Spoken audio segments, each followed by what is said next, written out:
La soirée des Césars du cinéma français restera sûrement dans nos mémoires, soit comme l'irruption salutaire du combat des femmes contre les violences sexuelles, soit comme le spectacle d'une sinistre chasse à l'homme, cet homme étant le cinéaste Roman Polanski. Déraison, surenchère oratoire, aucune accusation n'est jamais la preuve de rien, ont commenté dans une tribune une centaine d'avocates pénalistes.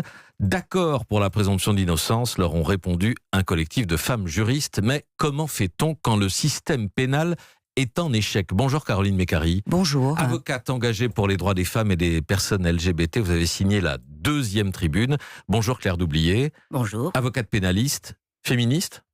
Absolument. Pourquoi ce rappel de principe dans cette première tribune, présomption d'innocence et prescription? C'est un rappel de principe parce que on vit dans une société, qu'on a besoin de réalités communes et que pour que le système fonctionne au mieux des intérêts de tout le monde, ces principes sont absolument déterminants et fondateurs. Ce qui ne signifie pas qu'ils sont exclusifs de la libéralisation de la parole.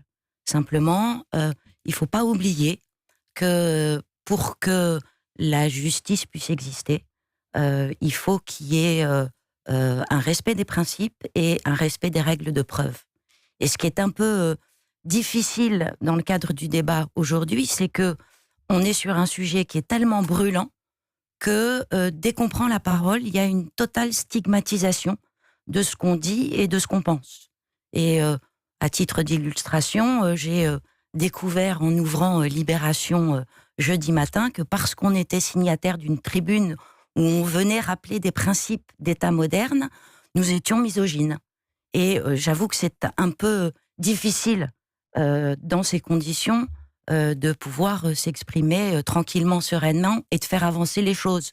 Ce d'autant, et là je vais être un peu égotique, que lorsque au début des années 2000, j'assurais la défense d'actrices qui étaient bien seules pour venir expliquer que M. Brissot avait été l'auteur d'agissements coupables sur elles, ce même journal Libération m'expliquait que mes actrices étaient complètement à côté de la plaque, n'avaient rien compris de ce qu'était l'art, et quant à moi, j'étais une féministe au front plat. Jean-Claude Brissot, cinéaste condamné pour violence sexuelle et qui est mort il y a quelques mois et dont le visage n'est pas apparu, a été occulté de la rétrospective des disparus de l'année lors de la soirée des Césars du cinéma, je le dis au passage. Caroline Mécari.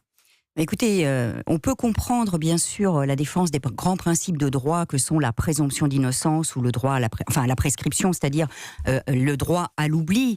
La difficulté de cette tribune, c'est que elle intervient comme si le champ pénal devait régir absolument tous les débats publics. C'est ça la difficulté, parce que les principes dont il s'agit s'appliquent devant l'institution judiciaire. Il n'y a pas de doute là-dessus. Et pas dans le débat public ? Mais non, dans le débat public, le débat public n'est pas une institution judiciaire. Et d'ailleurs, quand vous avez rappelé le départ de Madame Haenel des Césars, ce n'est pas pour,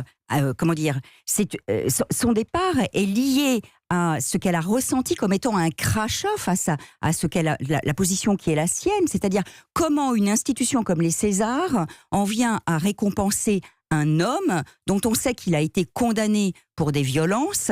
C'est comme si c'est comme si la parole des femmes victimes de violences était d'une certaine manière n'existait pas. C'est comme si les Césars avaient omis ou étaient hors du sol, hors de la société dans laquelle nous vivons aujourd'hui. Est-ce qu'il viendrait à l'esprit, par exemple, au jury des Goncourt, de donner le Goncourt à Céline aujourd'hui, compte tenu de son antisémitisme? Je ne le crois pas. En fait, il y a quelque chose de cet ordre-là qui a émergé. Si je peux me permettre, oui. L'antisémitisme de Céline était dans ses écrits.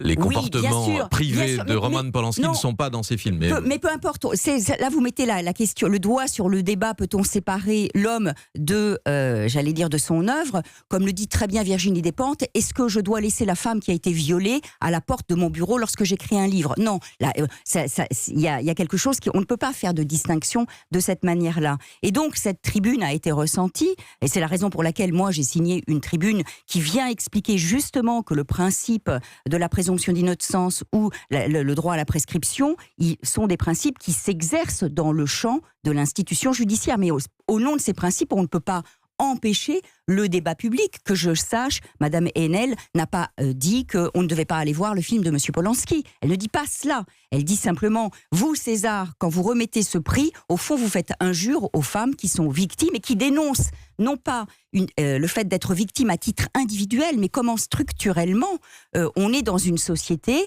qui ne lutte pas efficacement contre les violences faites aux femmes et contre les violences intrafamiliales d'une manière générale. Claire Doublié. Oui, en fait, je pense qu'il faut expliquer un peu cette tribune. Cette tribune, elle n'est pas en rapport avec la vie et l'œuvre de Polanski.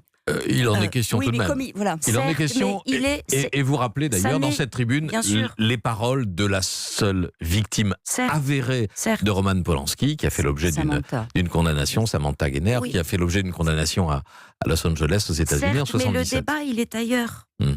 Le débat, il est simplement dans le fait qu'aujourd'hui, on assiste à deux justices qui sont concurrentes. On a une justice judiciaire qui, jusqu'à aujourd'hui, avait le monopole de dire qui était coupable et de sanctionner.